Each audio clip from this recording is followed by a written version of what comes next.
Voilà, bonjour bien-aimés. Nous allons, après ces chants, méditer un moment la parole de Dieu. D'une manière particulière, ce week-end, et nous avons pensé préférable avec les frères de ne pas maintenir les cultes à Bastia et à Île-Rousse du fait de l'évolution du Covid qui a touché quand même plusieurs frères et sœurs. Et puis aussi, s'est répandu un peu dans les familles. Voilà. Donc, personne n'est malade de manière grave. Ce sont les effets malheureusement habituels, actuels, liés au Covid et aux variants, c'est-à-dire de la fièvre, de la toux, des maux de tête, des courbatures et différents problèmes de cet ordre-là, mais sans aller jusqu'à l'hospitalisation. Alors que le Seigneur fortifie tous ces bien-aimés qui ont été touchés. Je vous invite à méditer donc la parole de Dieu sur un thème qui peut être un petit peu de circonstance, mais c'est pas voulu pour autant. Après avoir traversé des temps difficiles, que faut-il faire? Les temps difficiles dans nos vies, forcément, il y en a eu, il y en a, et malheureusement, jusqu'au retour du Seigneur, il y en aura encore. Pourquoi? Parce que dans le livre des psaumes, au psaume 115, verset 16, il est dit « Les cieux sont les cieux de l'Éternel, mais il a donné la terre au Fils de l'homme ». Cette précision de la parole de Dieu nous montre que le ciel, dans sa dimension d'univers, a une stabilité. Tant que l'homme ne touchera pas cela, il y aura une stabilité. Et on le voit bien, que l'homme essaie d'aller s'installer dans le ciel, et pour les petites parties du ciel où nous avons réussi à aller, nous avons laissé des déchets, et parfois ils nous retombent sur la tête, pardon. Et c'est sur la terre que les choses sont perturbées. C'est sur la terre que les choses ne vont pas. Parce qu'en fait, c'est sur la terre que l'homme régit, que l'homme prend ses décisions sans Dieu, contre Dieu. C'est là où le péché est entré et tout a été malheureusement impacté. Et ça touche tout le monde. Ça a même touché X fois le peuple de Dieu. On le voit dans le livre d'Esdras, au chapitre 3. Donc Esdras, chapitre 3. Le 7e mois arriva, et les enfants d'Israël étaient dans leur ville. Alors le peuple s'assembla comme un seul homme à Jérusalem. Josué, fils de Jotsadak, avec ses frères les sacrificateurs, et Zorobabel, fils de Shelatiel, avec ses frères, se levèrent, et bâtirent l'autel du Dieu d'Israël pour y offrir des holocaustes, selon ce qui est écrit dans la loi de Moïse, homme de Dieu. Ils rétablirent l'autel sur ses fondements. Et dans ce cas particulier, il y a l'action spirituelle qu'il faut considérer qui, elle, est d'ordre général. Ça veut dire que dans tous les cas particuliers de nos vies où nous avons traversé des temps difficiles, quels qu'ils soient, il y a une règle générale qui est l'œuvre que Dieu veut faire et que nous allons considérer maintenant en 3 points. Mais juste pour continuer dans l'introduction, donc ce qu'il s'est passé qui a amené des temps difficiles, c'est que d'une manière ou d'une autre, le monde ne vit pas comme Dieu l'a voulu.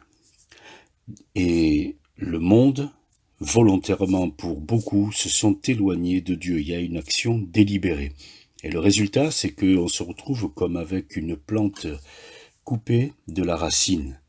Tout va commencer à se dégrader à partir du moment où elle est coupée, mais ça va pas de suite se voir à l'extérieur. Par contre, à l'intérieur, oui. Et donc la dégradation commence toujours par l'intérieur et va finir par se voir au bout d'un certain temps à l'extérieur. C'est vrai dans tous les domaines, et dans le domaine spirituel particulièrement. Après des années de désobéissance, le peuple se retrouve dans une situation tellement déplorable que Dieu va susciter, comme il l'a toujours fait, par son esprit, des prophètes.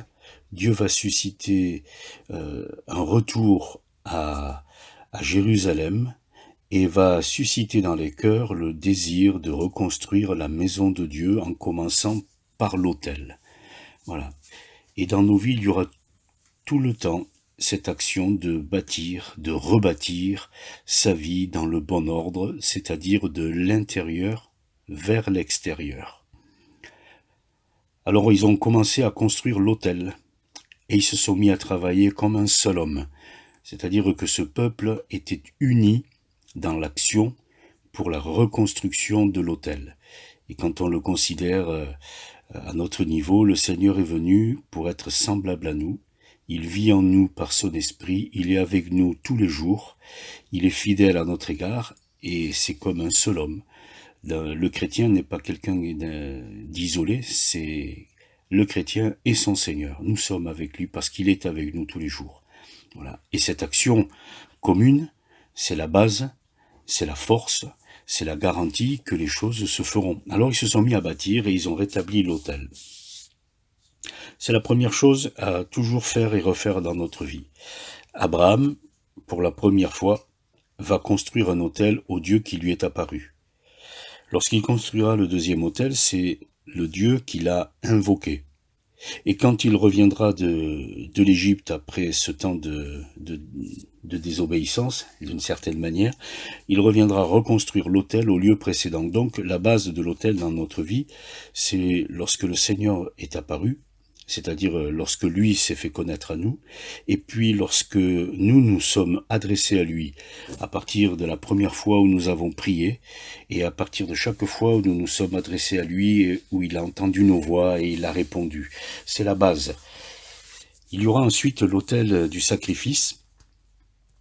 L'autel du sacrifice, c'est celui que l'on offre à Dieu, c'est Abraham qui offre Isaac, mais à noter que quand il offre Isaac, le sacrifice ne va pas jusqu'au bout. Néanmoins, il est demandé par Dieu. Et ensuite, sur le même autel, mais beaucoup plus tard, de Morija à Golgotha, on réalise que le Seigneur, lui, viendra et il ira jusqu'au bout. Et il donnera sa vie pour nous. C'est l'autel du sacrifice. Autrement dit, la construction, la base de la construction spirituelle dans notre vie doit être établie sur le sacrifice. Soit nous avons donné notre vie au Seigneur, soit on ne l'a pas donné. Et quand on a donné son cœur au Seigneur et sa vie au Seigneur, en même temps, entre parenthèses, on note qu'on n'a rien perdu. Bien au contraire. Mais lui, il est allé jusqu'au bout pour nous. Et c'est la base. Et quand ils ont reconstruit l'autel, maintenant ils vont reconstruire la maison de Dieu, c'est-à-dire le reste de notre vie. Ce qui va nous amener au contact quotidien avec tout le monde, comme Jésus qui rentrait dans les maisons, c'était le lieu de contact, le lieu des repas, le lieu des rassemblements des familles, voilà. Et nous sommes ouvriers avec Dieu dans ce domaine-là. Tous les jours de notre vie, nous sommes ouvriers avec Dieu pour la construction de la vie chrétienne, de la vie spirituelle. Tout simplement parce que les choses ne se font pas d'elles-mêmes. Si nous ne faisons pas les efforts qu'il faut, eh bien la construction de la vie chrétienne, de la vie spirituelle ne se fera pas. Même si nous croyons en Dieu, ce n'est pas parce que nous croyons en Dieu que notre vie est chrétienne et notre vie est spirituelle. Parce que les démons croient en Dieu et ils tremblent. Et personne ne va en conclure que les démons ont une vie spirituelle et une vie chrétienne. Bien au contraire. Donc ne nous trompons pas. Croire, c'est le point de départ, mais après il faut travailler, après il faut construire. Le fondement qui est posé de la vie chrétienne, de la vie spirituelle, c'est le Seigneur, c'est sa parole, c'est son œuvre. Paul dira, je n'ai voulu savoir aucun autre fondement que Jésus-Christ. Voilà. Et là-dessus, nous construisons et viennent se rajouter les unes aux autres les pierres vivantes, c'est-à-dire tous les domaines de notre vie, et puis chacun d'entre nous, par rapport à la maison de Dieu, nous sommes des pierres vivantes, et donc notre vie est un ouvrage qui en permanence est en construction, en reconstruction ou en restauration, suivant ce qui s'est passé. Mais dans tous les cas, ça doit avancer, parce que tant qu'on est sur la terre, il va falloir construire, reconstruire et restaurer. Un peu comme une maison, une fois qu'elle est finie de construire, il faut l'entretenir. Et si on ne veille pas, bien petit à petit, les aléas extérieurs, voire intérieurs, vont l'abîmer. C'est pour cela qu'il faut veiller sur la construction et en prendre soin. Donc la vie chrétienne, il faut veiller dessus, il faut en prendre soin. Parce que les aléas du monde, et il y en a, vont venir toujours, un peu comme les torrents, comme les vents, se jeter contre la maison qui a été construite. Et si elle n'a pas été construite sur le roc, alors elle ne tiendra pas. Mais si elle a été construite sur le roc, elle va tenir. Par contre, elle va prendre les coups. Ce qui veut dire qu'il faut donc en prendre soin. Voilà. Et nous devons nous élever. Parce que la vie chrétienne, au bout d'un moment, ça se voit. On ne reste pas comme ça uniquement sur la terre, mais la vie chrétienne, ça se voit, ça monte. C'est quelque chose qui va apparaître, et particulièrement dans les temps difficiles. C'est là où les uns et les autres vont peut-être venir nous interpeller pour que nous puissions nous justifier, mais tu continues de manifester ta confiance en Dieu dans des temps aussi compliqués que ceux que tu es en train de traverser. Et oui, nous continuons de croire en Dieu, de marcher avec Dieu, et ça c'est quelque chose d'important. Voilà.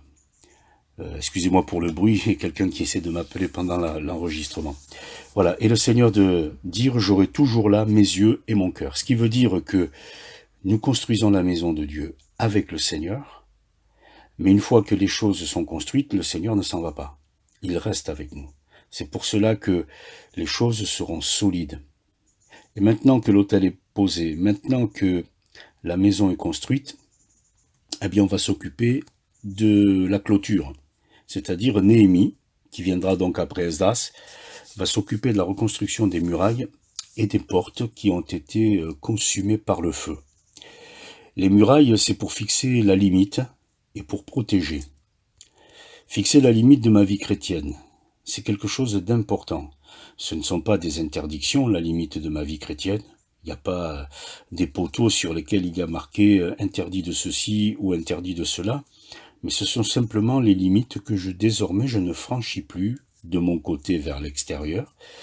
Et puis, ce qui permet aussi de l'extérieur vers l'intérieur de ne pas passer comme on veut, parce que ça produit des dégâts quand les gens viennent dans la vie de quelqu'un quand ils le veulent, comme ils le veulent. C'est à nous de poser les limites et de ne pas laisser passer n'importe quand, n'importe qui et n'importe comment.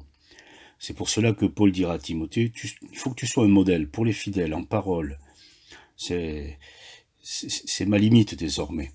Avant, j'allais au-delà de la limite dans les paroles. Mais maintenant, en parole, j'ai fixé des limites. En conduite, c'est la même chose.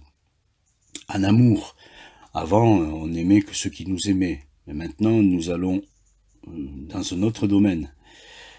En foi, dans la confiance en Dieu, et puis en pureté. Et puis ça permet aussi de protéger. Parce que je me protège, comme dira Paul à Timothée, il y a quand même une réalité spirituelle. Je me protège avec les armes de Dieu. Voilà. Et ça, c'est important.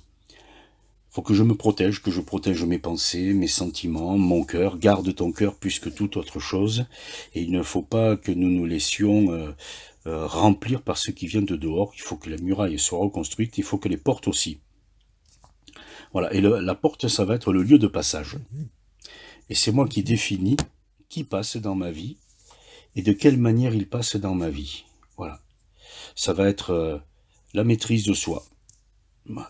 La porte qui s'appelle la maîtrise de soi. Et c'est moi qui vais décider des choses qui vont passer. Voilà. Et ça me permet aussi d'ouvrir et de fermer la porte. C'est moi qui décide désormais de ces choses-là. Donc il faut donc construire notre vie chrétienne, il faut donc reconstruire notre vie chrétienne, il faut donc restaurer notre vie. Et si à l'intérieur c'est abîmé, eh bien le Seigneur dit, l'Éternel est mon berger, et il restaure mon âme. Que dans cette matinée, et au travers de ces quelques pensées, plusieurs puissent être encouragés. Et s'il y avait des choses à restaurer, à reconstruire, à rétablir, eh bien qu'avec la grâce de Dieu, cela soit fait. En partant de l'autel, de l'intérieur vers l'extérieur, et que la bénédiction de Dieu soit l'enrichissement de chacun d'entre nous. Que le Seigneur soit béni.